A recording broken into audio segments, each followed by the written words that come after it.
DRB news में आप सभी का स्वागत है। मैं हूं सैयद सलमान और आज हम एक ऐसे व्यक्ति से आपकी मुलाकात कराने जा रहे हैं जिसने कोरोना काल में अपने आप को पूरी तरह से झोंक कर रख दिया।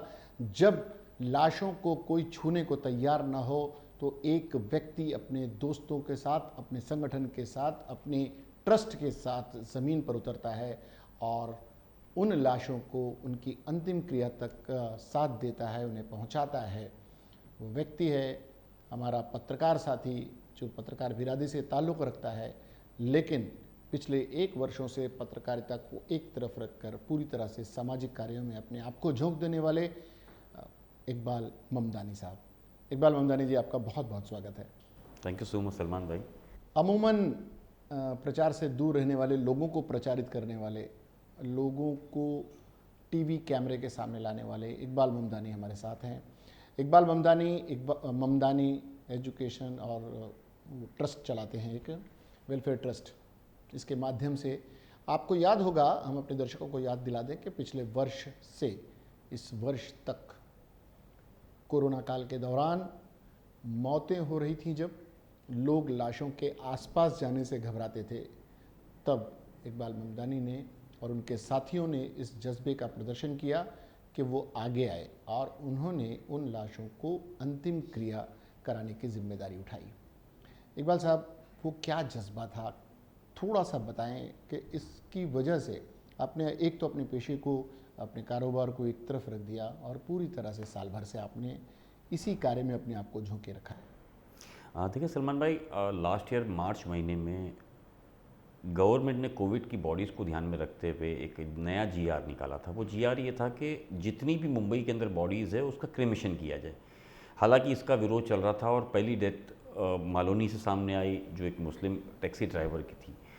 लकीली वो बॉडी को जब कब्रिस्तान लेके पहुँचे तो जीआर के हिसाब से कब्रिस्तान के लोगों ने मना कर दिया, जिसके बाद उसको क्रीमेट किया गया सेमेट्री के अंदर जा कर के। लेकिन उसको लेकर के मुस्लिम समाज में एक बहुत बड़ा तबका था जिसका विरोध लगातार शुरू हो गया और सरकार तक इसकी गूंज जो है वो पहुंची और सरकार को WHO की गाइडलाइंस बताई गई कि किस तरीके से भारत को छोड़ करके पूरी दुनिया के अंदर दफनाया जाता है। उसको लेकर सरकार ने इस गाइडलाइंस को माना और जो जीआर MCGM ने निकाला था उसको रिवाइज़ किया गया और ये ऑर्डर्स दिए गए कि मुस्लिम जो बॉडीज़ है उसको बरील किया जाए।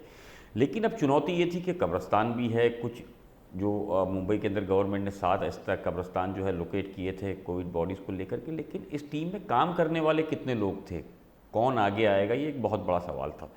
तब इस तरह की आवाज़ दी गई तो हमारे कुछ दोस्तों ने मुंबई के एक प्रमुख कब्रिस्तान संगठन के साथ मिलकर के हमारी सेवाएं देना शुरू की। जब हमने काम शुरू किया तो ये चुनौतियाँ थी कि टीम्स कैसे बढ़ाई जाए।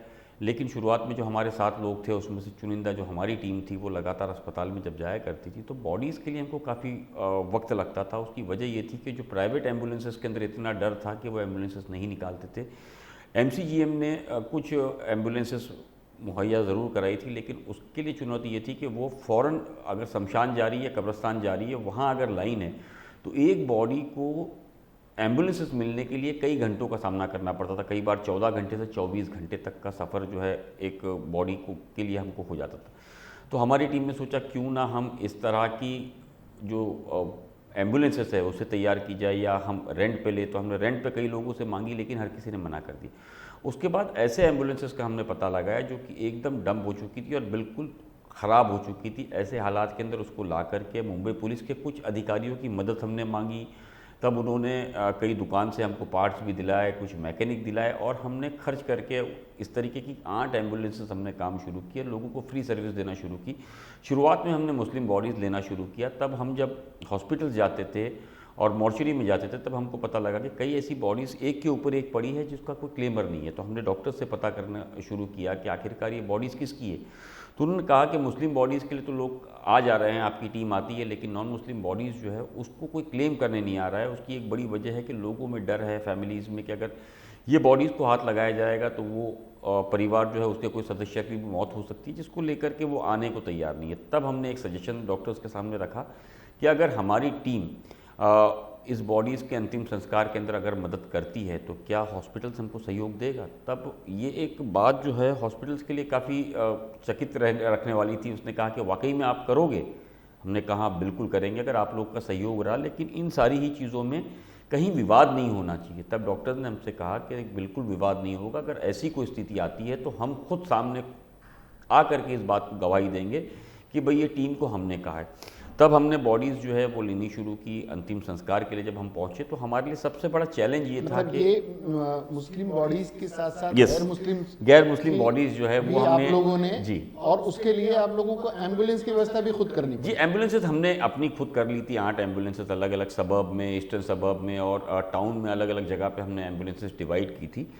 तो इन सारी ही चीज़ों को लेके जब हमने काम शुरू किया, हमारी टीम सबसे पहली बार शमशान पहुंची तो शमशान वाले भी डर गए। उसने कहा कि भाई मुस्लिम बॉडीज़ के लिए अब जो जीआर आया है वो कब्रिस्तान का है। तो हमने उनको समझाया कि भाई ये मुस्लिम बॉडीज़ नहीं है, नॉन मुस्लिम बॉडीज़ है, हमारे लिए बिल्कुल नई चीज़ है। अब एज़ पर अपने अपने जो हर उनके मज़हब faith के and जो belief फेथ के होते हैं हिसाब से, उसमें हाँ। किस तरीके से हमको ये अंतिम संस्कार करना है ये आप हमको समझाइए। क्योंकि उस वक्त इलेक्ट्रिकल और गैस चैम्बर्स ही जो है वो बॉडीज़ मशीन्स में लिया जाती थी, ट्रेडिशनल तरीके से काम नहीं हुआ करता था। तो उन्होंने इन सारी चीज़ों को देख कर के बहुत खुशी जाहिर की। एक तरफ डर भी था और एक तरफ इस तरह के माहौल के अंदर उन्होंने कहा कि सर हम लोग आपकी ये मदद कर सकते हैं, मशीन में डालने तक की, बाकी सारी ही चीज़ें हमको करनी पड़ेगी। तो हमने कुछ नॉन मुस्लिम दोस्तों से भी कांटेक्ट किया, कुछ ऐसे पंडितों से ऑनलाइन कांटेक्ट किया जो वीडियो कॉलिंग के ज़रिए, उनसे सारी चीज़ें सीखी। इस तरीके से हमने ये भी काम शुरू किया और काम जब धीरे धीरे करके हमने करना शुरू किया तो ऐसे अनगिनत केसेस आए, अनगिनत लोगों की मदद हमारे सामने आई जिन्होंने बहुत सराहा इस काम को। आज तक अगर हम बात करें तो उस पीरियड से लेके अब तक मुस्लिम और नॉन मुस्लिम तकरीबन 1300 से ज़्यादा इस तरह की बॉडीज़ जो है उसका अंतिम संस्कार हमने 1300 जी 1300 मतलब क्या उनमें क्लेम बॉडी भी है? जी इसमें शुरुआत में तो जो है अगर बात की जाए कोरोना काल के अंदर तो परिवार डर के मारे आता नहीं था, वो सिर्फ हमको परमिशन दे देता था। तो वो सारे ही उनकी क्लेम पूरी बॉडीज थी rituals आप लोग जी, वो अलग हम करते थे, अरेंज चाहे वो करवाते थे, हिंदू वो हो या हमारे मुसलमान। जी वो हम हमारे खर्च से करवाते थे। कई बार परिवार ने हमसे कहा कि भाई आप पैसा ले लीजिए, क्योंकि हालात इतने ख़राब थे कि लोग डर के मारे आगे नहीं आ रहे थे। वो ये सोच रहे थे कि आप पैसा लो हमारी जान छोड़ो। तो हमने कहा पैसा भी नहीं चाहिए, आप खाली परमिशन दो। तो मुंबई पुलिस, डॉक्टर्स और परिवार की मदद से हमने उस तरह काम करना शुरू किया। उसके बाद हमने एक चीज़ और देखी कि कई ऐसी अनलोन लाशें पड़ी है जो कोविड और नॉन कोविड दोनों ही, जो जिसका कोई क्लेमर नहीं है। मुंबई मतलब पुलिस पहले अपने कोविड के पहले मामले कोविड को ये शुरू किया, जो आप मतलब इसमें मैं आप आपको नॉन बता कोविड भी रहा शामिल कर हूँ, दिया मार्च आपने। से लेकर के अगस्त सितंबर तक तो ये हालात रहा कि सिर्फ हमने कोविड को हाथ लगाया। जी। उसके बाद हमने जब अस्पताल के अंदर हमारी टीम्स लगातार जाती थी तो हमने कई बार देखा कि कई ऐसी बॉडीज़ है जिसको हमने पूछा कौन है, तो उन्होंने कहा कि ये लावारिस बॉडीज़ है, अनक्लेम अननोन है, जो अलग अलग राज्यों से या कहीं रास्ते पे पड़ी हुई है, कई दिनों से पड़ी हुई है। तो ये मुंबई पुलिस के पास है। तो मुंबई पुलिस के सहयोग से फिर हमने बातचीत करनी शुरू की। तो उन्होंने कई ऐसे बॉडीज़ का अंतिम संस्कार कराने की हमको इजाज़त दी। उनकी टीम साथ आती है और हमारी जो संस्था है उस पूरे काम के अंदर उनका सहयोग करती है। उसके बाद मुंबई के जो जॉइंट कमिश्नर मिस्टर विश्वास नागरे पाटिल है, उनसे मिलकर हमने बातचीत की तो उन्होंने काफ़ी बड़ा बेहतरीन सहयोग दिया। इनफैक्ट पुलिस नोटिफिकेशन जो निकलता है उसमें हमारे ट्रस्ट का नाम और नंबर दिया है कि मुंबई भर के अंदर जो जितने भी ACPs है उनको ये ऑर्डर्स दिया गया है कि पुलिस स्टेशन के अंदर जितने बॉडीज़ अननोन अनक्लेम पड़ी है वो इस संस्था की मदद से उसका अंतिम संस्कार किया जाए। रोज़ाना उस दौर में जब कोविड वाला दौर था तब जी, आप लोगों कोविड के के वो 4-5 नाम आप लोगों के बाकायदा गश्त करते थे कि अगर कहीं कोविड की कोई अड़चन आ रही है बॉडीज़ को दफन करने में या उनके मुखाग्नि देने में, उन्हें चिता में सौंपने में, तब आप लोगों के नंबर कैसा लगता था जब लोगों के कॉल आते रहे होंगे उस दौर में जब आप अपने परिजनों को भी खो चुके थे, निकटस्थ परिजन को भी खोने के बाद आपने उस जज्बे को? देखिए शुरुआत में तो मैं आपको बता दूं ये परमिशन तो खैर हमारे नाम पे नहीं थी, परमिशन किसी और ट्रस्ट के नाम पे थी। लेकिन काम करने वाला कोई नहीं था, इसलिए हम लोग आगे बढ़े और आगे बढ़ करके जब काम करना शुरू किया तो माउथ पब्लिसिटी इतनी हो चुकी थी कि लोगों ने एक दूसरे को नंबर शेयर करना शुरू किया। वाकई में वो एक बहुत बड़ा चुनौती भरा दौर था।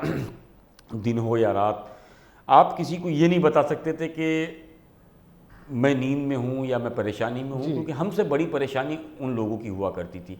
इसी दौरान जैसे आपने पूछा कि हमारे मेरे खुद का घर का 2 वाक़ये एक साथ हुए, इन सभी दौरान मैं ये बताने की परिस्थिति में भी नहीं था उस वक्त भी कि भाई जो मेरे यहाँ हादसा हुआ है वो आपके हादसे से छोटा है।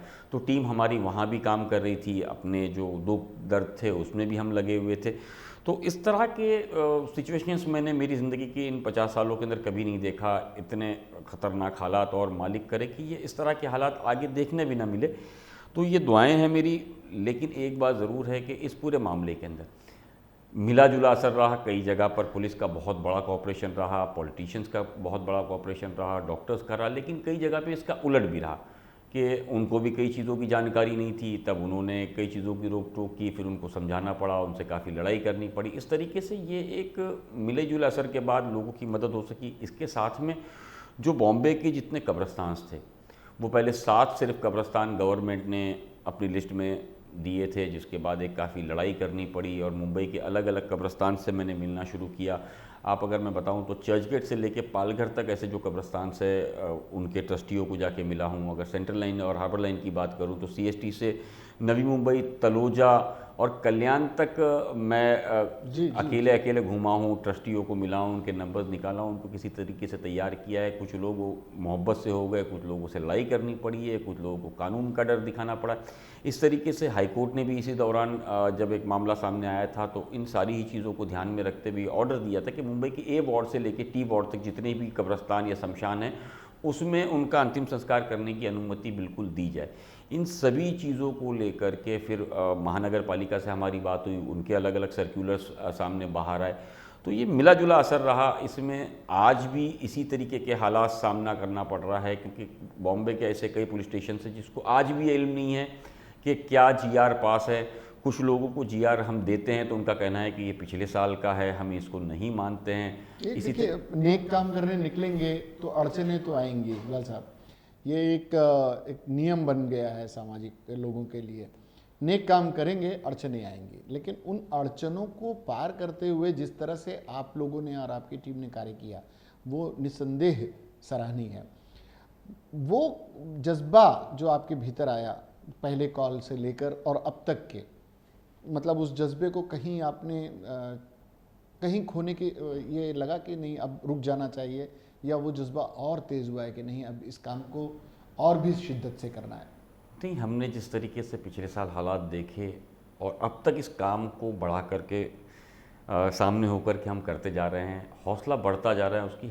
उसकी वजह यह है कि ऐसी कई बॉडीज़ आज भी अनक्लेम्ड है जो इन चीज़ों को लेकर तरस रही है कि शायद उनका अंतिम संस्कार, चाहे वो हिंदू रीति रिवाज से हो या मुस्लिम के अंदर उसकी तदफीन हो, वो आसानी से हो जाए। तो हमारा ये मानना है कि अगर इन चीज़ों को लेकर के हम जल्द से जल्द ये अंतिम संस्कार तदफीन करवा देते हैं तो सबसे बड़ी एक राहत हमारे लिए भी ये है कि जो बॉडी पिछले कई दिनों से एक मॉर्चरी में पड़ी है वो अपने रब से जा कर के मुलाकात करे, अपनी सही जगह पर वो पहुंच जाए। उसके अंदर 2 चीज़ों का फ़ायदा, एक उसका हिसाब किताब जिस तरीके से शरअ इस्लाम में भी बताता है, हर मज़हब के अंदर होता है कि भाई अंतिम संस्कार किस तरीके से करना है, तो उस रीति रिवाज से हम आज पूरा करके वो डिस्पोज ऑफ करते हैं बॉडीज़ को।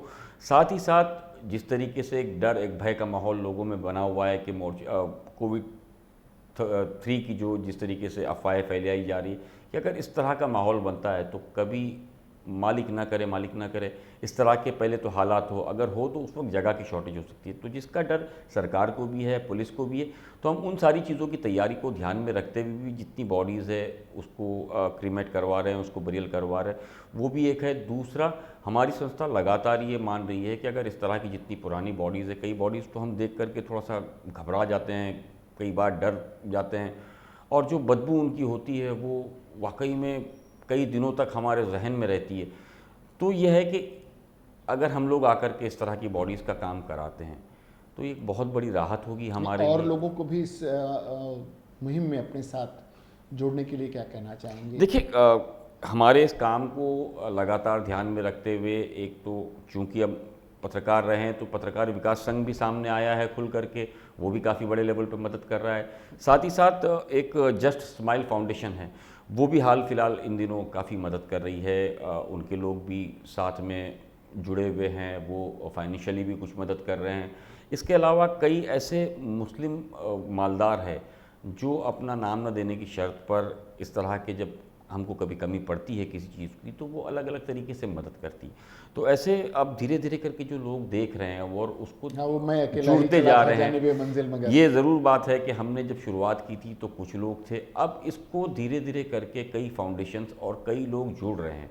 ये अच्छी बात है, अच्छी साइन है और इसी तरीके से सपोर्ट रहा तो मुंबई के अलावा हमारी टीम जो है थाना, नवी मुंबई, विरार तक जाने के प्लानिंग में है। इस तरह की जितनी बॉडीज़ होगी पुलिस के सहयोग से हम उसका अंतिम संस्कार कराएंगे या उसकी तदफीन कराएंगे। ये लगातार हमारी टीम भी प्रयास कर रही है। इकबाल भाई, ये पैटर्न जो है, ये पूरी सांप्रदायिक शक्तियों को धता बताते हुए, पूरी धार्मिक भेदभाव को काटते हुए और मारते हुए पूरे देश ने ये देखा कि हिंदुओं ने मुसलमानों की, मुसलमानों ने हिंदुओं की चिताओं को और उनकी लाशों को तदफीन करने में मदद की। ये एक भावना तब आई जब महामारी ने विकराल रूप धरा। तो क्या परेशानी जब आएगी तभी लोगों को अक्ल आएगी कि हम एक हैं? देखिए, पहले तो मैं सभी को बताना चाहूँगा कि डर का माहौल बहुत तेज़ी से फैलाया गया था कि कोविड के अंदर जो जाएगा वो मर जाएगा।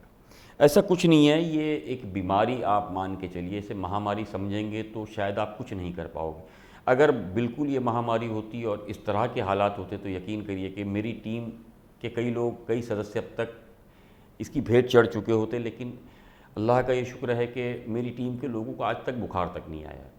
उसकी सबसे बड़ी वजह है कि कुछ गाइडलाइंस जो गवर्नमेंट द्वारा दी गई है, अगर हम उसको ध्यान में रखते हुए बहुत एहतियात से अगर इन सारी चीज़ों का काम करते हैं। हमारे पहला तो मालिक ना करे कि आपके घर में कोई इस तरह का हादसा हो, लेकिन अगर हादसा होता है तो आप अपने प्रियजनों को छोड़कर भागे नहीं। क्योंकि हमने पिछले दिनों इस तरह के कई चीज़ें देखे कि पिता ने बच्चों की बॉडीज़ को लेने से इनकार कर दिया, बच्चों ने माता पिता की बॉडीज़ को लेना इनकार कर दिया, पति ने पत्नी के लिए मना कर दिया। ऐसे बहुत केसेस देखे हैं हमने। जो पैसा फेंकना चाहते थे, 1300 ऐसे ही तो नहीं आप लोगों ने 1300 तो इस तरह के हालात, शवों का अंतिम संस्कार किया बहुत होगा सलमान भाई या बहुत तदफीन ज़्यादा बुरे रहे। तो आप ये मत सोचिए कि आप अपने प्रियजनों के अंतिम संस्कार में या इस तरह के किसी हालात में जाओगे तो आप के ऊपर ये बीमारी जो है हावी हो जाएगी। इसको महामारी की नहीं, एक बीमारी के तौर पर ध्यान में रखते हुए आप अपने आप को बचाइए। दूसरा, सलमान भाई आपने बहुत अच्छा सवाल किया कि किस तरीके से लोगों के अंदर एक नफ़रत, आज भी हम चीज़ें देख रहे हैं। ये नफ़रत जो है ये इस मुल्क को, इस शहर को जो है ऊपर या आगे आने नहीं देगी।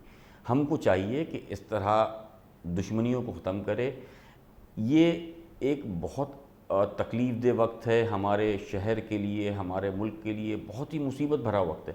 अगर हम सारे ही लोग मिल कर के, जिस तरीके से हमारी टीम ने काम शुरू किया है, उस तरीके से मिलकर एक दूसरे सामने आना शुरू हो जाएंगे, एक दूसरे की मदद करेंगे, तो यकीन करिए कि इस शहर से ये मुसीबत, ये वबा बहुत चुनिंदा दिनों के अंदर हम इससे लड़ने के काबिल हो जाएंगे। कई ऐसे लोग हैं इस नफ़रत को, इस चीज़ों को लेकर के कोशिश करते हैं आज भी इस मामले के अंदर, लेकिन ये सही वक्त नहीं है राजनीति का। मुल्क के अंदर अमन और अमान चाहिए तो हमको एक दूसरे का सहयोग करना पड़ेगा, एक दूसरे से मिल कर के चलना पड़ेगा, तब जाकर के इस इतनी बड़ी वबा से, इतनी बड़ी मुसीबत से हम कहीं निपट सकेंगे। कुल मिलाकर एक व्यक्ति नहीं, एक संगठन नहीं, पूरे समाज को आगे आना होगा। पूरे समाज को इस दिशा में प्रयास करना होगा कि हमारी एकता भी बनी रहे, इस एकता पर किसी तरह की आंच भी ना आए और धार्मिक भेदभाव के बिना उनके सुख दुख में एक दूसरे के शामिल होने की भावना को बढ़ावा मिले। आप लोगों ने जो प्रयास किया वो सराहनीय है। आप लोगों के ज़रिए पूरे देश में इस तरह की एक परंपरा चल पड़ी कि लोग एक दूसरे के सुख दुख में आने लगे, ये सराहनीय है। एक दूसरे के सुख दुख में आना, एक दूसरे के गम में शरीक होना, और ऐसे वक्त में जब परिजन अपनी परिजनों की मौत पर उनकी लाश के करीब जाने से बचते रहे हों, आप लोगों का उन लाशों का अंतिम संस्कार उनकी धार्मिक विधि से कराना, ये एक बात का सबूत है कि व्यक्ति चाहे तो एक अंतिम क्रिया तक समाज का साथ दे सकता है। आप लोग, आपकी पूरी टीम इसके लिए बधाई की पात्र है। ऐसे लोग जो इकबाल ममदानी साहब से, उनके ट्रस्ट से, उनके टीम से जुड़ने के इच्छुक हों, वो ज़रूर DRV के माध्यम से इकबाल ममदानी जी से संपर्क कर सकते हैं। इकबाल भाई, आप आए, बहुत सारी बातें आपसे करनी हैं, बहुत सारी बातों पर आपकी राय जाननी है। आने वाले दिनों में हम ज़रूर इस विषय पर आपसे बात करेंगे, लेकिन फ़िलहाल आपके माध्यम से वो एक शेर अधूरा रह गया था कि मैं अकेला ही चला था जानिबे मंजिल, मगर लोग साथ आते गए और कारवां बनता गया। आपने कारवां बना दिया है और पैगाम मोहब्बत आपका है। हम चाहते हैं कि डीआरवी के माध्यम से ये मोहब्बत का पैगाम आपके माध्यम से, डीआरवी के माध्यम से लोगों तक पहुँचे। आपका बहुत बहुत शुक्रिया शो में आने के लिए, वो बातें बताने के लिए जो व्यक्ति का एक अटल सत्य इस विश्व में है, वो है मौत, और उसके अंतिम संस्कार में उसको अंजाम तक पहुंचाने का जिम्मा आप लोगों ने जो उठाया, वो एक ऐसा कार्य है जिसको करने के लिए कलेजा चाहिए होता है, और उस कलेजे का आप लोगों ने प्रदर्शन किया। बहुत बहुत धन्यवाद आपका इस महत्वपूर्ण कार्य को अंजाम देने के लिए, एकता बनाए रखने के लिए, अंतिम संस्कार में लोगों की मदद करने के लिए। ईश्वर करे कि पूरा श्रेय और पूरी दुआएं आप लोगों को लगें, भले ही कितने ही निजी नुकसान आप उठाएं। फिलहाल के लिए डीआरवी न्यूज़ में इतना ही। आपको ये कार्यक्रम कैसा लगा, इकबाल ममदानी की पहल कैसी लगी, उनकी टीम के कार्य कैसे लगे, इसे आपको बताना हो तो डीआरवी न्यूज़ के चैनल पर जाएं, उसे सब्सक्राइब करें, लाइक करें, अपने कमेंट से हमें नवाजें और अपने मशवरे भी हमें दें, ताकि हम आपके लिए और भी बेहतर कार्यक्रम बना सकें। और इकबाल ममदानी जी से जैसा हमने कहा कि आपको कुछ कहना हो तो ज़रूर हमारे चैनल के माध्यम से कहें। फिलहाल आप खुश रहें, स्वस्थ रहें, मस्त रहें, सुरक्षित रहें। इतना कहते हुए डीआरवी की टीम को सैयद सलमान के साथ दीजिए इजाज़त। इसके बाद भी खबरों का और कार्यक्रमों का सिलसिला जारी रहेगा। देखते रहिए डीआरवी न्यूज़। जय हिंद।